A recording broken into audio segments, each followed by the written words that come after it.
I'm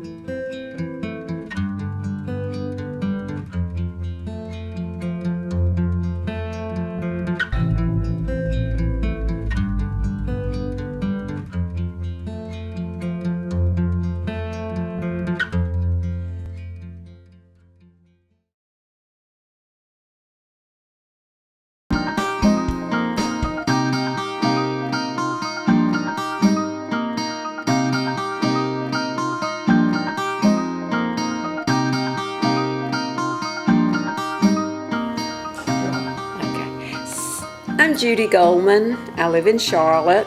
I have written a new book. The title of it is Child, a Memoir, and I'm here to talk about it with probably the person I would love the most to be right here with to talk about my book. This is my son, Mike Goldman, and Mike is we're gonna have a conversation, right? And you're gonna ask me all sorts of things. We are, and what a treat to not only be here with you, but to talk about this book that is so special to both of us, our family, and we hope extends to others. And so Thank you. Why don't I start off with just sort of a high-level question is, how'd you come to write this book? I mean, at what point did it come together in your head that you said, I really would like to write this book?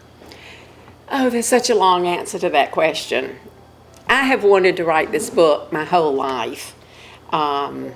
My first poem that I wrote as an adult was about the triangle that existed in my life, which was Maddie Culp, the black woman who worked for my family. I'm not telling you anything you don't know, but I'm telling them something they don't know. The black woman who worked for my family, who who helped raise me, the unconscionable scaffolding on which that relationship was built, and the deep love. And the book is also about Maddie's daughter, who was left behind to be raised by somebody else. So, going back to how I started my answer, the first poem I wrote as an adult was about the triangle we formed. Maddie Culp, the child she did not raise, and the child she did raise. I wrote the poem. I showed it to your dad, who happens to also be my husband, and I put it in the desk, and I never showed it to another soul because I thought this is not a subject I should be writing about. A privileged white woman writing about her black maid, that is not a subject that is going to be okay. And I put it away. And then as I approached my 80th birthday, which was last October, in case any of you want to send me a birthday card next October for my 81st birthday. Brian, that includes you. As I approached 80, I thought, if I don't write this story now, I'm never going to write it. And that's how I came to write it. Mm-hmm. So tell me more about your thoughts and feelings about how this is a book that you shouldn't write, and how you got over that hurdle, and how you went through that processing. That slant on that question is different. Mm-hmm. I haven't been asked that specific question yet. Mm-hmm. I just want to say that. Mm-hmm. So I have to think about it. I don't think I have gotten over the fear of writing about this subject even now, and I've already written about it, and the book is published. I don't think I've gotten past that trepidation about the subject. I did make a decision early on in writing this book, and that decision was that I would never get inside Maddie's head in this book, that I would always give my thoughts, my reflection, my interpretation of different memories, but I would never presume to know what Maddie was thinking. Mm-hmm. I could say what she said to me, and I remember a lot of what she said, but I knew what she was thinking. I really did. I know that I know, but I did not put those thoughts of hers in the book. Yeah. And I think that maybe gave me the permission to write this book. It's my story of Maddie and me. It's not Maddie's story of Maddie and me. Right. Well, so What do you think Maddie would say about the book now? Oh, I think she would be of two minds. Number one, she would be really proud of me because she was always proud of me. I mean, I could do nothing and she would be proud of me. I could just lie in a hammock all my life and she would say, look how beautifully she lies in that hammock. I mean, she just would be proud of it. But her other reaction, I think she'd be a little bit shy about all this attention because she never wanted to call attention to herself. Yeah. Wouldn't you say that? Wouldn't you would. agree? And so, the book has such a warm and lifelike picture of Maddie and the two of your relationships. Can you talk a little bit about Maddie and her spirit that makes her someone that deserves to have this book written about her? That's another question that nobody's asked me. Where are you getting these questions from? That's pretty. This is amazing because I've already been on this book tour a good bit and I've been asked a lot of questions. That's so interesting. So Maddie was love. Maddie was just love and goodness and heart and graciousness and smart. She was uneducated. I think she probably didn't go past elementary school, I'm guessing. I don't know for sure. Yeah. We didn't talk about that. There Yeah. are lots of things you just didn't talk about. Yeah. But she just had such insight into human behavior and why we do the things we do and what we should do and what we shouldn't do. Wouldn't you say that? Her wisdom was... How would you answer that question? Oh, I would say Maddie had such a grounded sense of right and wrong through what seemed like a very simple view of the world, but was able to break through so much noise down to the core of what really mattered. And she was very vocal in how she thought things should be. Yeah, she Not was shy. She was not a shrinking violet. But it was all done with so much love and so much thought that it worked. It's why anytime anyone ever talks about Maddie, who had ever crossed her path, can't help but say Maddie was amazing. She was she was a gift to this world. I think that's a perfect sentence too. Somebody asked me at a talk the other night if there was any jealousy on the part of my older sister and my older brother because Maddie and I did have the special relationship. Yeah.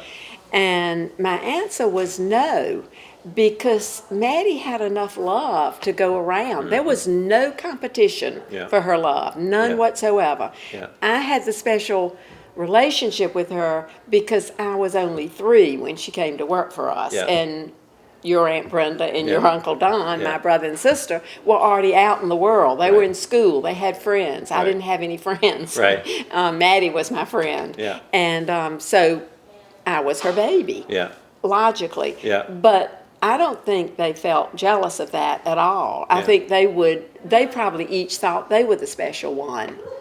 You know, she was such a celebrity in the family that everyone wanted to prove that they had something special with her. Exactly. And what made Maddie so good is her ability to make everyone feel as though they had something individual and special with her. So. And with my children, it was sure. that true. Absolutely. It was true with my sister's children, with my brother's children. Yeah, I think each one of y'all think you had a special relationship with Maddie, and you did. So let's sort of shift gears to something you said in the very beginning about the third part of that triangle, the relationship with Maddie's daughter.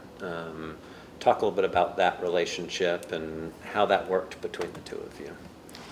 Between the two of us, meaning Maddie and me, or between her daughter and me? Her daughter and okay. me. Yeah. Well, I can't remember exactly when I first knew that Maddie had a daughter who was out in the world. I don't remember finding that out, but I knew it pretty early on. She was raised by Maddie's brother and sister-in-law in Charlotte, whereas we were living in Rock Hill, South Carolina. So what is interesting about my relationship with Maddie's daughter, Minnie, is this. At one point, and I believe it's in the book, and I should remember, I think it was for Maddie's 75th birthday, maybe 70th birthday. My sister and I, your aunt, had a birthday party for Maddie and invited all her friends and relatives, and her daughter Minnie, who was living in New York at the time, came down for the luncheon. And I put out the place cards because I wanted to sit by Minnie. And, well, I actually sat between Maddie and Minnie. I put myself, pretty much in the honored seat, yeah. But I wanted to ask Minnie all the questions that I had. And I was an adult. I was married then with children, and so I was much older. And I asked Minnie, what was it like being raised by somebody else? And I told Minnie, I just feel so bad that Maddie raised me when she should have been raising you. And Minnie said, oh, no, I had a wonderful childhood. I thought that Maddie was just a very loving aunt who came to visit me a lot. What a statement. So, yeah. And then recently I was talking with one of Maddie's granddaughters, and we were talking about the book because I had sent them copies, and she said to me, I just thought I had 3 wonderful grandmothers. Maddie, the woman who raised my mother, and then her father's mother. So I think that this is going out on a limb a little bit. I think that we white people make assumptions about an experience that other people have that is not like our experience. For example, the experience among a lot of black people in the 40s and 50s who probably had to have their children raised by somebody else so they could work for a white family and raise white children. That was pretty common, of course. But I think we make assumptions, and we do know how brutal that was. Brutal. No other way to describe it. But at the same time, there was a very tender part to it that they experienced that I didn't know they did until she told me. So, talk a little bit about both sides, the special experience and the brutal experience that maybe you talk about a little bit in the book. Like, I've heard you talk about meal times and the specialness of the way Maddie would cook, but then how you would eat your meals. I mean, talk a little bit about that. So, everything I believe I talk about in this book has 2 sides. This, and on the other hand, this. And I became more and more aware of that dichotomy as I worked on the book. And the example that you just brought up is all those things that my family let be okay because we didn't know another way. It was the way it was then. Maddie was this wonderful cook, fried chicken, squash casserole, biscuits, pineapple pie, invented recipe by Maddie. Nobody's ever heard of pineapple pie because she invented the recipe. All of the wonderful candied yams, all the things she made, split pea soup, chicken pie, thank you, chicken pie, yes. All the things that she made that were just so amazingly good. So here we are around the table, the dinner table, my father, my mother, my older brother, my older sister, and me, eating this wonderful food that Maddie had prepared. Where's Maddie? She's in the kitchen at the little round table under the 2 windows, eating her dinner alone. And what's interesting is I remember growing up how when it was just us, the 4 of us, she would reluctantly sit at the table with us. I remember you pushing her to Had sit to work with on us. it all day long. Yeah. Maddie, and- I've set a place for you. Yeah. But then when we would have a larger family meal, Thanksgiving or some other large family gathering, never would she ever sit at the larger table with us. And we would go and visit with her and sit with her. During the meal, during the different meal. ones would go into Yeah. the kitchen and Yeah. sit and visit with her. Yeah. And that's what she wanted it to be. That was her. And it made her more comfortable. And I guess it was just such a throwback to the way she had Right.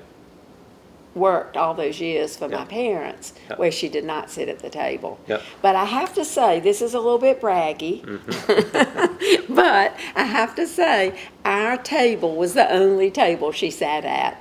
I found that out. She did not sit at my sister's table, and she, of course, didn't sit at my brother's table. Yeah. Yeah, Interesting. but I think I had to work on it all day. So I like that subject of two sides of everything. Talk about the two sides of the relationship with your mom, my grandmother, and Maddie, because that was a really interesting one. Yeah. Well, they each referred to the other as my best friend. Daily, they said that. I mean, it was just how they referred to each other, my best friend. Yeah. That's one side. And they were really close Yeah. and shared a lot and hugged and kissed and loved each other. Yeah. And here's the other side. Mother called Maddie by her first name, Maddie. Maddie called my mother Miss Peggy. It's an uneven relationship. Yeah. Uneven. Unwavering love, Yeah. uneven relationship. Yeah. Yes. And they stayed close. My mother died long before Maddie died, and Maddie helped take care of Mother as she was going through the years of Alzheimer's. And I think it was a devastating loss to Maddie Yeah. when my mother died. Yeah. That there was a real closeness there. I think they shared a lot. I'm sure they did. But I would hear them laughing in the other room, and I would know they would be hugging right about now, or they would be crying over something together. It was just a really close relationship. But, and I have a chapter in my book about this, in later years, Maddie still worked for my parents. She no longer lived with us. She had her own house. My father built her a house, in fact. And she came to work for them during the week. And on the weekends, my mother learned to cook, which means she learned how to make overnight eggs. That's all she knew how to make. And so she had a Teflon pan for her eggs. And Maddie kept the Teflon pan in the cabinet and would pile other pans on top of it, and it would get scratched. So Mother would complain to me about Maddie. Why can't she just put the pan on top? Why does she have to put it on the bottom? That's funny. Maddie would never complain to me about Mother being so picky about this pan. Right. Right. But she was being picky about the pan. yeah. So, two Two sides. sides of that. So you said earlier today, as you and I were talking about this book and the book tour, that the amount of outreach you've received from so many different places, and how much it means to you, but how surprising it is, on the other hand, of why this book? I mean, you've written lots of other books, 6 other books, Seven, yeah. seven other No, books. 6 other books. Right. Why this one? Why do you think this one? It's a surprise to me. I thought this book would just be published and that'd be it. And maybe you would read it. Maybe. Maybe. Maybe my immediate family would read it. It's been a little bit of it's been a big surprise to me Yeah. that people stay with it to the end. Maybe because, okay, I'm going to say something.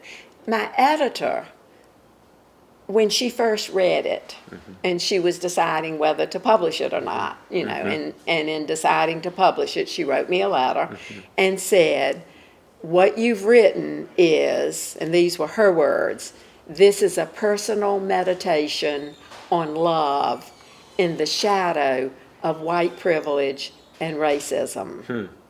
And maybe because it's a personal meditation on love, Yeah. maybe that's what we want.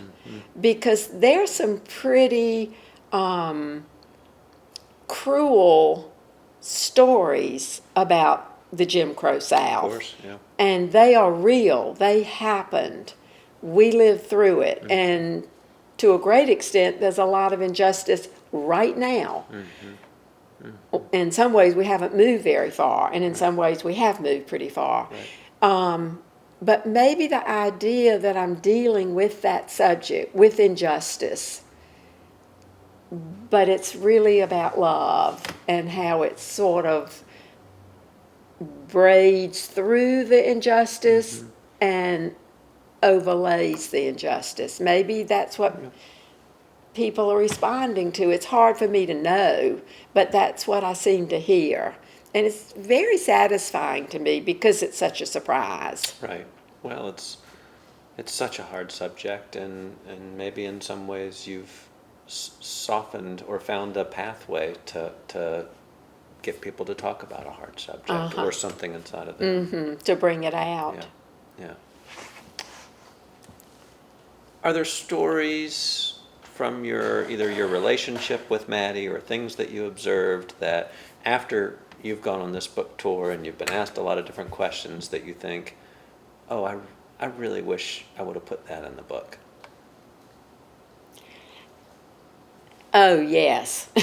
Oh, yes. First of all, anytime you write a book, and you do enough writing in your own life, anytime you write a book, there are regrets. There are things that you should have done differently, for sure. So in this book, there's a little bit of a mystery. There's something that I did not know about Maddie that she never told me and I never thought to ask about. I literally still did not know it when I was writing the book. And then I exchanged manuscripts with another writer, which is what you do. She read my manuscript, I read her manuscript. And while she was giving me feedback on this manuscript, she mentioned this astonishing fact about Maddie's childhood. And she thought I knew it because it was basically in these pages.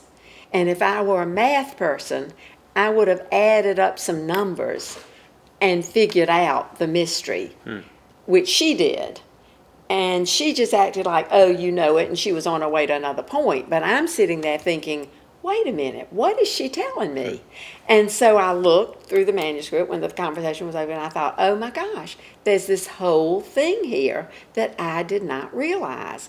So I then had to sort of rewrite a good bit of the book because I now had knowledge that I didn't have in the earlier drafts. So that's my regret. I think I should have punched up that mystery all through the book. I don't think I rewrote the book enough once I had that information on hand. Wow. Yeah, that would be my regret. Yeah. And I may have other regrets as I go along, because there's not a single book I've ever written that I don't have regrets about. In fact, most of the books I've written, I could not read again. I would cringe because they're not at all the book I would write now. But that's okay, because it's just part of my journey as a writer. Yeah. I hope I keep learning. So you've written memoir about some subjects that are so personal to you, whether it be your relationship with your sister, my aunt, or the medical mishap that my dad went through, and now this relationship, deep, emotional, and challenging, confusing relationship with Maddie. I mean, how does it feel to expose such? It's like, ta-da! Yes, such a deep, dark part of you, not dark, but a deep part of you that most of us keep to ourselves. How does it feel to put that out to the world? You know, I started out as a poet, and I wrote poetry for years and years. And that is so the language of feeling. It's such an intimate genre. So I started out as a writer exposing. Yeah. And it really comes naturally to me, I think. I don't see personal information as secrets. I just see that it's just the experience that I had versus the experience that you had versus the experience that somebody else had. I think it may be because of the way that I grew up. I grew up with a mother with whom I shared so much of my life with. There were no limits to what I would tell her. And then I also had that relationship with Maddie. So I think when you grow up with that kind of love and that kind of freedom with intimacy, it just seems okay. Right. So these don't feel like deep subjects to me. Yeah. That's what's Yeah. odd. Yeah. They just don't feel like that. And it's also why I love writing memoir, Right. because this feels natural to me to write out of my own experience and to write out of my unconscious, to write intimately about the experiences that I've had. It feels very normal and natural to me. And I understand to somebody else it would be the last thing they would ever want to do. Right. I understand that, Right. yeah. And it's why I wrote 2 novels in between poetry and memoir. And those are the books I would cringe if I had to read again, because I wasn't good at making things up. That was not fun to me. Yeah. It wasn't intimate enough. It felt so distant to Right. me. Right. It's interesting. I asked that question because I've been in some of the books. Yes, you and have. People have said to me, "How does it feel to have some of your stories in some of these books?" And I said, "Well, that's what it's like growing up with a writer. You just have to expect that your story's going to get written." Has it ever felt overly exposed to you? I mean, what about having, even whether it's your story or whether it's having a mother telling her story? Like, why is she out there doing that? No, it's never felt uncomfortable to me in any way. I think you take such an honest look at yourself and these relationships, in that you talk about the 2 sides of every relationship in this book, but I think you've done that in all your memoir. I've looked at both sides. You've worked really hard not to take a jaded view to try and prove somebody wrong or show that you are right about something or impart some view on the rest of the world. I think you've worked so hard to give an open and transparent look at it, and so it's very real and it's very honest, and that's always been my response when people have asked me about it. That's so interesting, yeah. I mean, because you would, any member of my family would For sure. have that. I want to say something about what you just said. I believe that one of my goals with every one of these memoirs is not to tell the reader what to think. I so don't want to do that. And I think if I slip over into that, it is just death. Yeah. That's the end of the book almost. Yeah. It's not what it's supposed to be anymore. Yeah.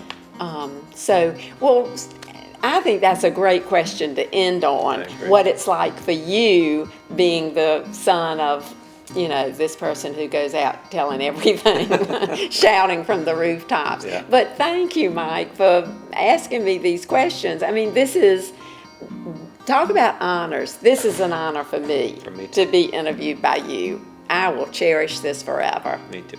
Thank you.